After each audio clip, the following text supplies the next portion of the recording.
बिस्मिल्लाहिर्रहमानिर्रहीम, अस्सलाम वालेकुम रहमतुल्लाहि व बरकातहू। मेरा नाम अहमद वकील है। आप देख रहे हैं प्रॉपर्टी टीवी। अपने जो वक्त है उसको कैसे बेहतरीन इस्तेमाल करें, एक साल को 3 साल में कैसे बदलें। ठीक है ना, हर एक का एक साल होता है, लेकिन जो प्लान करने वाले होते हैं, टाइम मैनेज करने वाले होते हैं, अच्छी तरह काम करने वाले होते हैं, उनका एक साल 2 साल या 3 साल के बराबर हो जाता है। उनकी आउटपुट, उनका लर्निंग एक्सपीरियंस, उनकी मैच्योरिटी वो जो है ना वो ज़्यादा सालों की हो जाती है। उसकी वजह कि उन्होंने टाइम को अच्छा यूटिलाइज किया होता है। अच्छा, ये बहुत इंपॉर्टेंट है, लेकिन साथ ही साथ ये जो टाइम को यूटिलाइज करके कम टाइम को ज़्यादा टाइम यानी ज़्यादा प्रोडक्टिविटी में बदलना है, उससे फाइनेंशियली किस तरह से बेनिफिट उठाया जा सकता है, ये मैं आपके सामने पेश कर देता हूँ। वीडियो थोड़ी लंबी होगी क्योंकि मुझे पहले टाइम के हवाले से आपके साथ डिस्कस करना होगा और उसके बाद कि पैसा ज़्यादा कैसे कमा सकते हैं ये डिस्कस करना होगा। आपसे गुजारिश है कि हमारे चैनल प्रॉपर्टी टीवी को सब्सक्राइब भी करें, घंटी का बटन प्रेस करें, और ये जो हम वैल्यूएबल कंटेंट आपके साथ शेयर करते हैं इसको दूसरों लोगों तक शेयर करें। आप यकीन कीजिए कि उनकी ज़िंदगी में ज़रूर इम्पैक्ट क्रिएट होगा, और ये आप करके देखें, आपको बहुत अच्छी फीडबैक आएगी। अच्छा जी, 1 साल को 2 साल या 3 साल में कैसे बदलना है, कन्वर्ट करना है, उसके लिए नंबर 1 पॉइंट ये है कि वैल्यू ऑफ टाइम। आपके पास आपके टाइम की वैल्यू होनी चाहिए। वैल्यू ऑफ टाइम आप कैसे कैलकुलेट कर सकते हैं? देखिए, ये आमतौर पे जो लोग 40 साल से ऊपर हो जाते हैं ना उम्र, वो ये कैलकुलेट कर लेते हैं, क्योंकि उन्हें पता होता है कि जो 40 साल की ज़िंदगी गुजरी है ना, इसका पता ही नहीं चला कि कैसे गुजरी है। ठीक है, अब जबकि इतनी ज़िंदगी गुजर गई है तो उन्हें पता होता है जो अगली ज़िंदगी है उसमें टाइम में भी 30 ईयर्स है, 40 ईयर्स है, कितना भी है, तो उनको टाइम की वैल्यू का एहसास हो जाता है। और दूसरी बात, वो जो भी अचीवमेंट कर चुके होते हैं उन्हें पता होता है उसमें टाइम लगा है, कुछ भी टाइम लगे बगैर कुछ भी अचीवमेंट नहीं है। तो वो टाइम की वैल्यू को समझते हैं, फिर वो अपने टाइम को बेस्ट यूटिलाइज करना शुरू कर देते हैं। उन्हें पता होता है किस एक्टिविटी का क्या आउटकम होगी और उससे क्या फ़ायदा होगा, तो वो टाइम को वैल्यू करते हैं। नंबर 2 ये है कि जी वो गोल सेटिंग करते हैं। गोल सेटिंग, जब आपके गोल्स होते हैं ना तो आपको वक्त का इस्तेमाल आ जाता है। जब आपके गोल होते हैं तो आपको अपने जो गिवन टाइम है उसके अंदर अचीव करना आ जाता है। जब गोल सेटिंग हो जाए तो आपका टाइम जो है वो हाँ प्रोडक्टिव हो जाता है, क्योंकि आपकी नज़र अपने हदफ के अचीवमेंट के ऊपर है, और उसमें आप देखते हैं कि कितने डेज रह गए हैं। ना सिर्फ आप डेज देखते हैं, महीने देखते हैं, वीक देखते हैं, डेज देखते हैं, बल्कि आप आवर्स भी देखते हैं कि भाई इतने आवर्स मेरे पास हैं, मैं इस टाइम को कैसे बेहतरीन यूटिलाइज कर सकता हूँ, सो दैट कि वो मैं गोल अचीव कर सकूँ जो मैंने रखा है, अपना हदफ रखा है। तो आपके लिए टाइम ओवरऑल बेहतरीन हो जाता है और वो आप कर लेते हैं। नंबर 3 है जी time blocking, daily time blocking. ये जो कॉन्सेप्ट है ना डेली टाइम ब्लॉकिंग का, ये बहुत, आप इससे बहुत आउटकम ले सकते हैं एक दिन में से। मैंने बताया ना शुरू में कि 1 साल में से 2 या 3 साल का बेनिफिट उठाना है, तो लिहाजा जब आप टाइम ब्लॉकिंग कर लेते हैं कि जी 10 बजे मेरा ये मीटिंग है, 11 से 12 हम इस चीज़ के ऊपर, वैसे तो 40 मिनट का एक किसी चीज़ के ऊपर जो है 40 मिनट का टाइम, कंसंट्रेशन का जो एक है ना टाइम, वो बेस्ट 40 मिनट है, तो 40 मिनट से ज़्यादा वैसे ही टाइम ज़ाया होना शुरू होता है। तो आप 40 मिनट्स में हम इस चीज़ का सोल्यूशन निकालेंगे, ये सारा, इसको टाइम ब्लॉकिंग कहते हैं। ये एक्टिविटी इतने बजे होगी और वो डेफिनेट होगी वो, और उससे आउटकम क्या होगी कि 24 घंटे के अंदर जो भी आपने अपने टाइम ब्लॉकिंग डेली जो भी आपने किया हुआ है ना, उससे वो आप उस एक्टिविटी में एक सरगर्मी से दूसरी सरगर्मी में चले जाएंगे और उससे आप जो बेनिफिट उठाना चाहते हैं वो उठा लेंगे। तो नंबर 3 ये है कि इससे आपको फ़ायदा होगा। फिर नंबर 4 ये है कि जी पर्सनल ऑर्गेनाइजेशन। ऑर्गेनाइज होने के लिए ऑर्गेनाइजेशन के ऊपर भी टाइम लगता है, लेकिन जितना टाइम ऑर्गेनाइज करने पे लगता है वो बेस्ट इन्वेस्टमेंट है टाइम की, क्योंकि उसके बाद हम कम टाइम से ज़्यादा बेनिफिट उठा सकते हैं अगर हम उस चीज़ों को ऑर्गेनाइज कर लें। ऑर्गेनाइज क्या है? ऑर्गेनाइज क्या होना है कि जो भी आपकी एक्टिविटीज़ हैं, काम है, आपका इवन डेस्क है, हर चीज़ एक प्रॉपर जगह के ऊपर है, सो दैट कि ड्यूरिंग द डे आप चीज़ों की सर्च में ना निकल जाएं कि फलां चीज़ नहीं मिल रही या फलां चीज़ कहाँ रखी हुई थी। ठीक है ना। ये फिर आपने कोई इंफॉर्मेशन है, कोई डाटा है, उसको ऑर्गेनाइज करना है अपने लैपटॉप में कि भाई वो किधर रखा हुआ है और उससे क्या फ़ायदा है। फिर आपका जो काम है उसको आपने किस तरह से ऑर्गेनाइज किया हुआ है, चेकलिस्ट के तहत काम हो रहा है। हर चीज़ को किसी भी जगह से चेक करके आप उसको बेस्ट ऑफ द बेस्ट जो है वो जो है डिलीवर कर सकते हैं, ये ज़रूरी है। तो ये ऑर्गेनाइजेशन है। नंबर 5 और आखिरी है कि इम्पैक्टफुल टाइम या इम्पैक्टफुल रिफ्लेक्शंस। जो भी हमारा जो टाइम मैनेजमेंट है ना, उसके अंदर जो असल में जो बिगेस्ट इम्पैक्ट है ना आपका जिस काम से, वो ही सारा टाइम मैनेजमेंट है।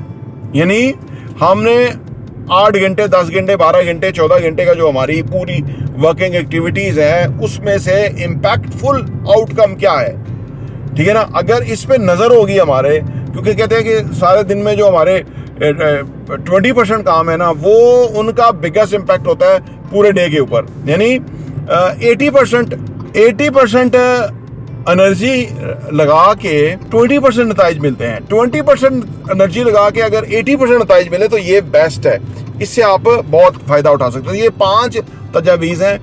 यानी एक साल को, अगर आप पूरे साल को इसको अप्लाई करेंगे अपने ऊपर, अपने काम पे इम्पैक्ट करेंगे, तो ये बुनियादी तौर पे आपके साल को बड़ा वेल राउंड कर देगा और आपकी जो आउटकम है वो ज़्यादा होगी। देखें, इसमें मैं आपको बताऊं कि प्लानिंग है, ऑर्गेनाइजेशन है, ठीक है, माइंडफुलनेस तरीके से आपने अपने दिन को गुजारना है, टाइम को बेस्ट यूटिलाइज करना है, ठीक है, मैक्सिमम। तो वो एक दिन जो है वो एक वीक में कन्वर्ट होगा, एक वीक जो है वो एक मंथ में कन्वर्ट होगा, और मंथ ईयर्स में, और ईयर जो है वो आगे ज़िंदगी में पूरे में वो करेगा। अच्छा, तो ये तो बुनियादी तौर पे मैंने टाइम के बारे में डिस्कस कर दिया कि आप मैक्सिमम टाइम अपने को कैसे यूटिलाइज कर सकते हैं। अब मैं आ जाऊँ कि जो ज़्यादा से ज़्यादा आपने रिसोर्सेज कमाने, वसाइल आपने हासिल करने हैं अपने वक्त से, उसके लिए क्या चाहिए। देखिए, जो पहली चीज़ है, जो लोग पैसा ज़्यादा कमाते हैं, वसाइल ज़्यादा कमाते हैं, ज़्यादा आउटकम निकालते हैं फाइनेंशियली अपनी ज़िंदगी में से, नंबर 1 चीज़ उनमें ये चीज़ होती है, वो डिटर्मिन होते हैं, डिटर्मिनेशन होती है, ठीक है ना।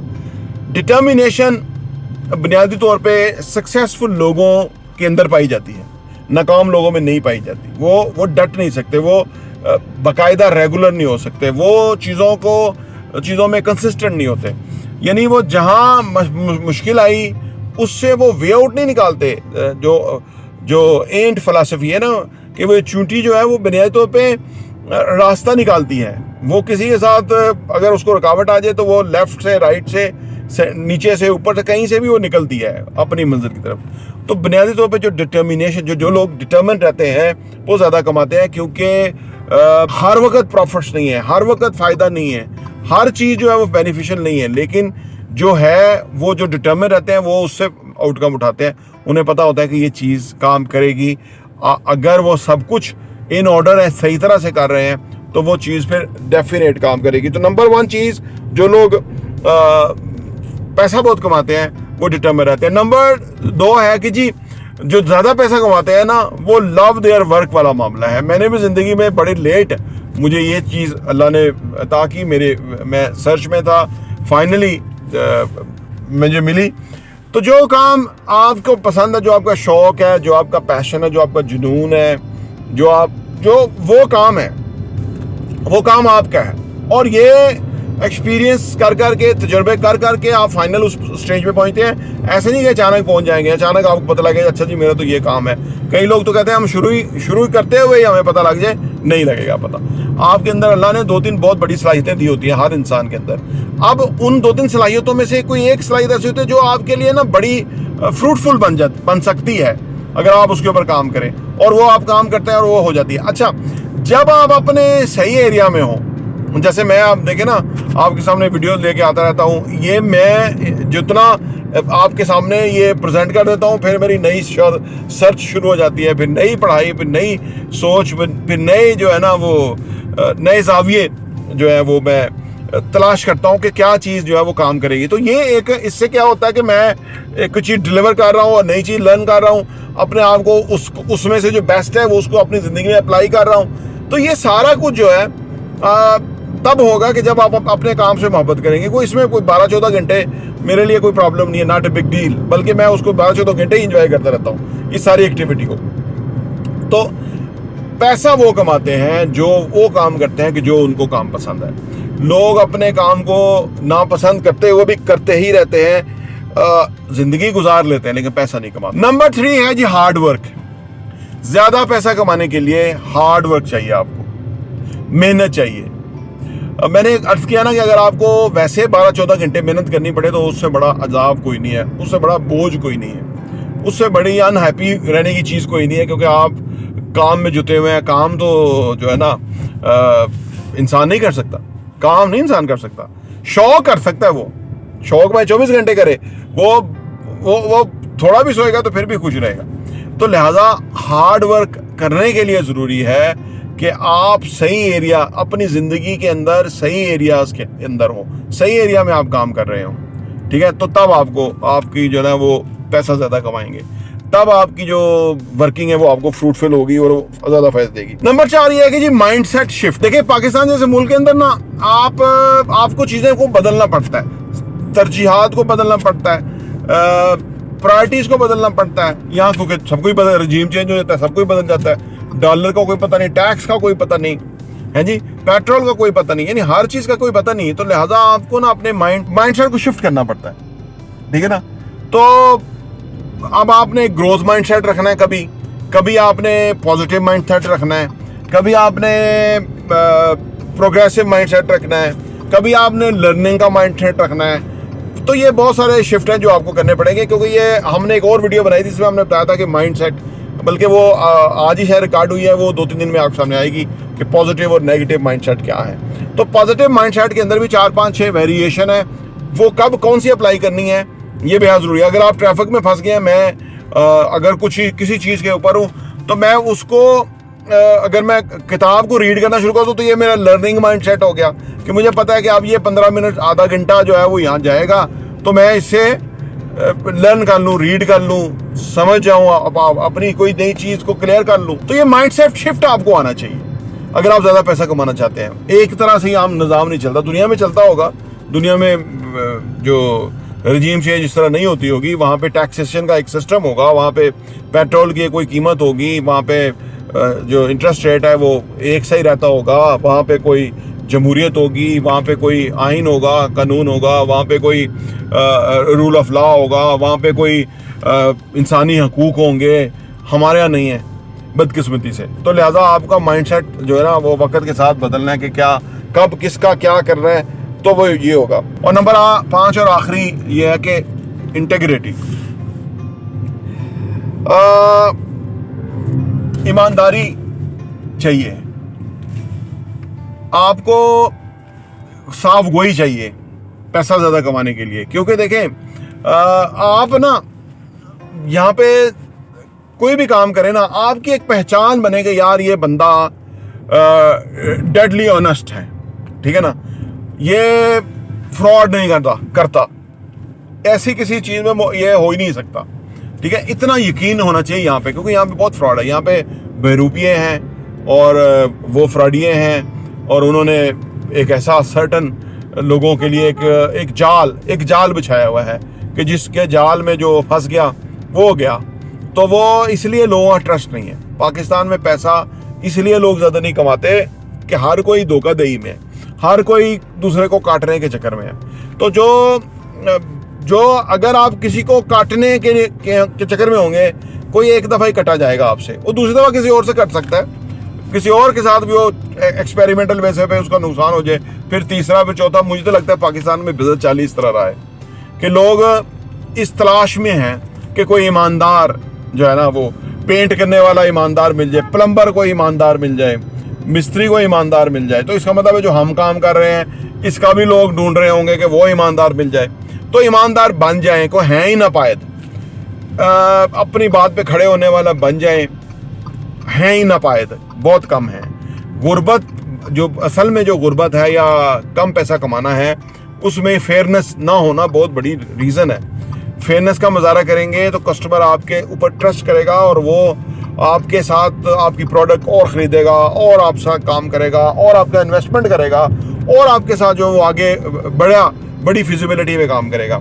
लेकिन अगर जैसे पाकिस्तान जैसे मुल्क में या दुनिया में भी होता होगा, लेकिन यहाँ तो हमने अपने दाएं बाएं देखते हैं कि लोग अपनी जो इज्जत, अल्लाह ने उनकी जो इज्जत बनाई अपने हाथों से, वो कैसे उसको जो है ना वो खाक में मिलाते हैं और कैसे जो है वो लालच करते हैं, कैसे लोगों के साथ वो करते हैं। ये ना करें। अगर आप ज़्यादा पैसा कमाना चाहते हैं ये ना करें। तो ये जो आज की वीडियो है इसमें मैंने तीनों चीज़ें आपके सामने रख दी कि अगर आपने 1 साल को 2 साल या 3 साल में कन्वर्ट करना है। लोग कहते हैं ना मैं क्राइसिस में हूँ, मेरे पास टाइम ही नहीं है, मेरे पास नुकसान है, कर्जे चढ़े हुए हैं। तो आप 1 साल को 3 साल में कन्वर्ट करें और अपने टाइम को best of the best utilize करें। जो पहले 5 पॉइंट मैंने बताए वो उसी बारे में थे। और फिर लोग कहते हैं कि जी पैसा नहीं हम ज़्यादा कमाते, और मैं इन असूलों को बहुत अहमियत देता हूँ। मैं बहुत अहमियत देता हूँ। उसकी वजह यह कि मुझे ये टाइम टेस्टेड है, ये मैंने खुद भी टेस्ट किया, मुझे फ़ायदा हुआ। मैंने लोगों को भी किताबों में पढ़ा, उनको फ़ायदा हुआ। दुनिया इस पे चलती है। हमारे अगर कोई गलत सोच है तो वो हमारी है, वो हमें दुरुस्त करने की ज़रूरत है। इसलिए हमारे पास $2 अरब की भीख मांग रहा है सारे, सही है ना। और $2 अरब नहीं होता। और जिस मुल्क के अंदर आप सोचे ना कि एप्पल कंप्यूटर जो है, एप्पल जो कंपनी है वो कितनी बड़ी कंपनी है, कितना बड़ा, उनके पास $200 अरब के तो उनको रेडी कैश उनके पास होता है हर वक्त, $200 अरब। और हमारे पास $2 अरब नहीं है। स्टीव जॉब वो भी इंसान था, ठीक है ना। उसने भी तो देखो ना सोच के, और वो भी ये नहीं कि वो कोई सोने का चम्मच लेके पैदा हुआ था, वो भी एक आम आदमी था, कैलीग्राफी सीखता रहा, ड्रॉप आउट था उससे कॉलेज से, लेकिन उसने मेहनत की, उसने सोचा, उसने एक नई जो दुनिया है वो क्रिएट की है जी। वो अपने आप को उसने कहाँ से कहाँ खड़ा किया। हमने लेफ्ट होना है मेरे ख्याल से। तो वो जो ये सारा कुछ जो है ये हमें करना होगा, उससे हम भी फ़ायदा तभी उठा सकेंगे। अगर कोई ये ना कर ना सके, ये चीज़ें कर ना सके, एक दिन में नहीं होंगी। मैं आपको बताऊँ, हो सकता है आप 1 साल में भी ना कर सके ये टाइम मैनेजमेंट, ये सारी चीज़ें। लेकिन ये आपको इस तरफ जाना होगा। इससे 2 फायदे होंगे। ये नहीं कि आप जब 100% करेंगे तभी फायदा होगा। आज अगर आप फर्ज करें अपने दिन को सही तरह, ये टाइम ब्लॉकिंग, ये जो मैंने आपको बताया कि आप उस तरह से एक दिन को गुजारना शुरू करें और फिर साल में 100 दिन 200 दिन उस तरह गुजारें। आप यकीन करें कि आप 1 महीना ही गुजारेंगे तो आप 2 महीने या 1.5 महीने के बराबर आपकी प्रोग्रेस होगी। मैंने ज़िंदगी में किया ही है, मुझे ये फ़ायदा हुआ। मैं आपको इसलिए बता रहा हूँ कि ऐसा नहीं कि सिर्फ किताबी बातें। ये आप में से बहुत सारे लोग हैं जिन्होंने किया है और वो हमें फीडबैक अब देते रहते हैं। और अपनी अगर हम ऐसा चीज़ें शेयर करें तो वो देखने वालों को भी फ़ायदा होगा। तो उन्होंने किया और उससे फ़ायदा उठाया। अच्छा, अगर आप आम तौर पे जो कामयाबी है ना, वो कोई इवेंट नहीं है कि एक दिन का इवेंट है। आपने मुसलसल कोशिश करनी है, रेगुलर कोशिश करनी है। एक ज़िंदगी का ओढ़ना बिछोना एक मिशन बनाना है ज़िंदगी का, ठीक है, तब है। वरना ये मसनूई तौर पे नहीं होगा कि आपने कर लिया और फिर नहीं किया, फिर कर लिया और फिर नहीं किया। शुरू में ऐसा होता है कि आप ऑन एंड ऑफ चीज़ों पे रहेंगे, लेकिन फाइनली आप ना उसमें डिफ्रेंशिएट करने में कामयाब हो जाएंगे। वंस आपके यहाँ से कॉन्सेप्ट क्लियर हो गए इन चीज़ों के बारे में ना, तो फिर यकीन कीजिए कि ये चीज़ें आपके लिए ना बड़ी स्ट्रेंथ का बायस बन जाएंगी। आपके अंदर जो प्लस होगा उसमें इन चीज़ों की मेजर कंट्रीब्यूशन होगी, यानी टाइम के इस्तेमाल की। लोगों के पास फ्री टाइम है, लोग किताबें नहीं पढ़ते। वो कहते हैं फ्री टाइम में हम क्या करें, उधर नाच गाने टिकटॉक ये देखते रहते हैं, ठीक है। वो उनका टेस्ट है, उनको बुरा टेस्ट लगा हुआ है। आप हायर टेस्ट की तरफ जाएं, किताबें पढ़ें, थिंक एंड ग्रो रिच पढ़ें किताब, है जी।